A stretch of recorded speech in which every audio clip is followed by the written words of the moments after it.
Kalau kita urutkan dari Al-Fatihah sampai An-Nas, secara tematik ditemukanlah bimbingan kehidupan kita. Dari mulai belum dilahirkan sampai kembali kepada Allah, lengkap ada di sini. Saya akan bacakan cepat. Dalam kandungan, bagaimana prosesnya supaya terjaga dengan baik, turun Quran surah ke-22 Al-Hajj ayat yang kelima. Didetilkan di Quran surah ke-23 misalnya ayat 11 sampai dengan 13-nya. Doa apa yang bisa dibacakan oleh perempuan yang sedang mengandung supaya kandungan nanti terlahir dalam keadaan baik, anaknya saleh? Muncul Quran surah ke-7 Al-A'raf ayat 189. Ketika sudah terlahir, apa yang pertama diberikan oleh ibu yang baru melahirkannya, dan apa yang dilakukan oleh ayah yang baru jadi ayah pada saat itu? Turun Quran surah kedua ayat 233. Diberikan ASI optimal sampai 2 tahun. Kalau sudah diberikan ASI usia 2 tahun sampai menjelang baligh, apa tuntunan yang menjadikan anak itu supaya dekat dengan Allah, taat pada orang tuanya, bisa baik dengan lingkungan? Turun Quran surah 31 ayat 13 sampai dengan 19. Dia mulai belajar bagaimana tipikal belajar yang ideal supaya ilmunya juga meningkat, pintar, imannya tetap terjaga kuat. Turun Quran surah ke-58 ayat yang ke-11. Dia telah mulai menyebar, makin tinggi tingkat belajarnya. Bagaimana cara belajarnya supaya cepat paham, mengerti, dan bisa berbakti untuk negerinya? Turun Quran surah 9 ayat 122. Muncul kedewasaannya, kenal dengan pasangan jenisnya, mulai tertarik. Apa yang dilakukan? Turun Quran surah keempat ayat keempat. Langsung lamar, berikan bagiannya. Langsung nikah. Bagaimana cara menikahnya? Quran surah 30 ayat ke-21.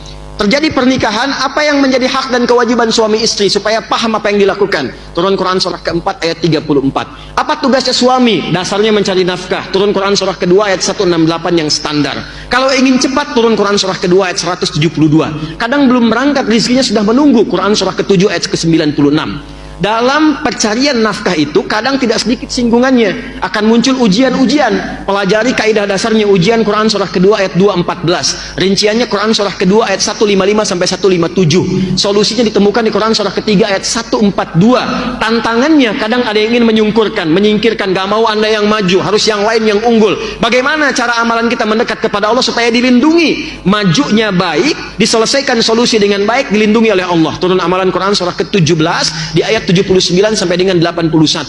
Kemudian istri yang di rumah, apakah mudah begitu saja menunggu? Tidak. Dia merawat anak kadang-kadang nggak mudah, kadang berkata turun tuntunan Quran surah ke-17 ayat 23 sampai dengan 27. Dua-duanya kompak mendidik sampai merasakan kenikmatan. Usia berkembang, usia 40 tahun maju. Kata Allah, jangan lupakan kedua orang tuamu. Berbakti dulu pada ayah ibumu.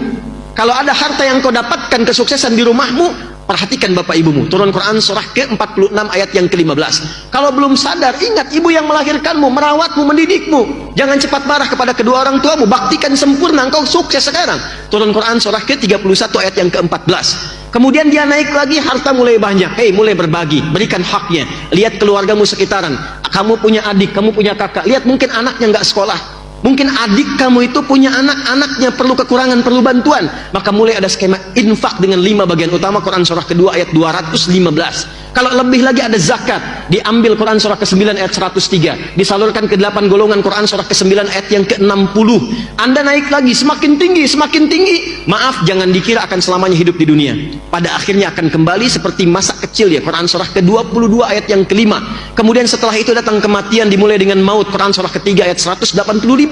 Yang bawa mautnya malakul maut. Quran surah ke-32 ayat yang ke-11. Cara ngambilnya kalau ingin tenang, Quran surah ke-89 ayat 27 sampai dengan ayat yang ke-30.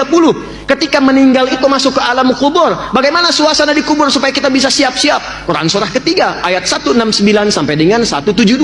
Ada lagi detailnya di Quran surah kedua ayat 153 sampai dengan 154. Lalu bagaimana menunggu di situ sampai kembali kepada Allah? Maka akan terjadi kiamat. Turun satu surah ke-75 dengan namanya Al-Qiyamah. Maka di situ akan ada hisab. Saat dihisab itu ada penentuan, ada surga, ada neraka. Yang ingin ke surga dijelaskan dengan sempurna. Nih, yang pengen surga Firdaus, Quran surah ke-23 di ayat 1 sampai dengan 9. Yang pengen di taman surga, Quran surah ke-51 amalannya ayat 15 sampai dengan ayat ke-23. Yang pengen surga standar, nggak apa-apa, yang penting masuk surga deh, enak juga di situ. Quran surah kedua ayat ke-25.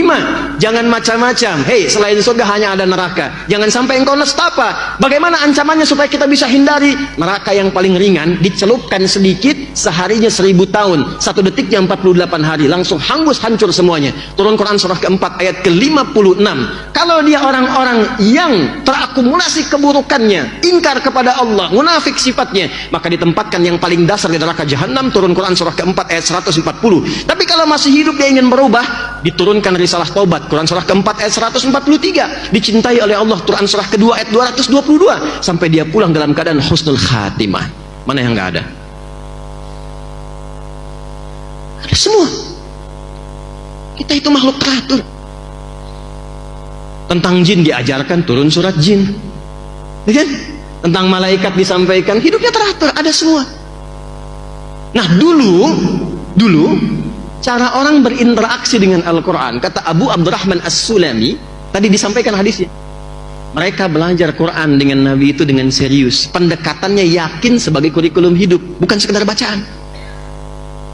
Kalau cuma bacaan nanti sifatnya begini, simpan di rak-rak itu, dibaca nggak tuh? Dilihat, dilewatin, yang penting baca.